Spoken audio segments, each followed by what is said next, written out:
ನಮ್ಮಪ್ಪ ನನಗೇನು ಮಾಡಿಟ್ಟಿದ್ದಾನೆ ಅಂತ ಯಾವ ಕಾಲಕ್ಕೂ ಕೇಳಬೇಡಿ, ಯಾವ ಕಾಲಕ್ಕೂ ಕೇಳಬೇಡಿ. ಯಾಕೆ ಗೊತ್ತಾ? ಒಂದು ವೇಳೆ ನಾವು ಸಣ್ಣ ಮಕ್ಕಳಾಗಿದ್ದಾಗ ಏಕಾಏಕಿ ರಾತ್ರಿ ಸಿಕ್ಕಾಬಟ್ಟೆ ಅಳತೆ ಹುಷಾರಿಲ್ಲ ಅಂತ ಅಳ್ತಾ ಇರಬೇಕಿದ್ರೆ ಈ ದರಿದ್ರ ಯಾಕಾದ್ರೂ ಹುಟ್ಟು ಬಿಡುತ್ತೋ ಅಂತ ನಮ್ಮಮ್ಮ ನಮ್ಮನ್ನು ಕೊಲ್ತಿದ್ರೆ, ಇಲ್ಲ ಅಮ್ಮ ಎಲ್ಲೋ ಸಂಬಂಧದಲ್ಲಿ ಹೊರಟಿರ್ತಾಳೆ, ಅವಳ ಮೈ ಮೇಲೆ ಮಲಮೂತ್ರ ವಿಸರ್ಜನೆ ಮಾಡಿ ಬಿಟ್ರೆ ಇದೆಲ್ಲೋ ಹಾಳು ಮಾಡಿಬಿಡುತ್ತೋ ಅನ್ನೋ ಕಾರಣಕ್ಕೆ ನಮ್ಮ ಅಪ್ಪ ಕೊಲ್ತಿದ್ರೆ ಇವತ್ತು ನಾವಿರ್ತಿರ್ಲಿಲ್ಲ. ನಮಗೆ ಬದುಕು ಕೊಟ್ಟದು ಅಪ್ಪ ಅಮ್ಮ ಅಂತ ನೆನಪು ಮಾಡಿಕೊಳ್ಳಿ. ಬದುಕು ಕೊಟ್ಟವರ ಅಪ್ಪ ಅಮ್ಮ ಅನ್ನೋದು ನೆನಪಿರ್ಲಿ.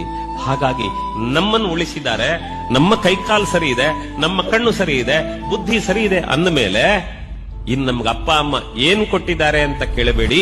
ಅಪ್ಪ ಅಮ್ಮನಿಗೆ ನಾನು ಏನು ಕೊಡಬೇಕಾದೀತು ಅನ್ನೋದನ್ನು ಯೋಚನೆ ಮಾಡಿಕೊಂಡು ಆ ದಾರಿಗೆ ಹೋಗಿ ಅದು ನಿಜವಾದ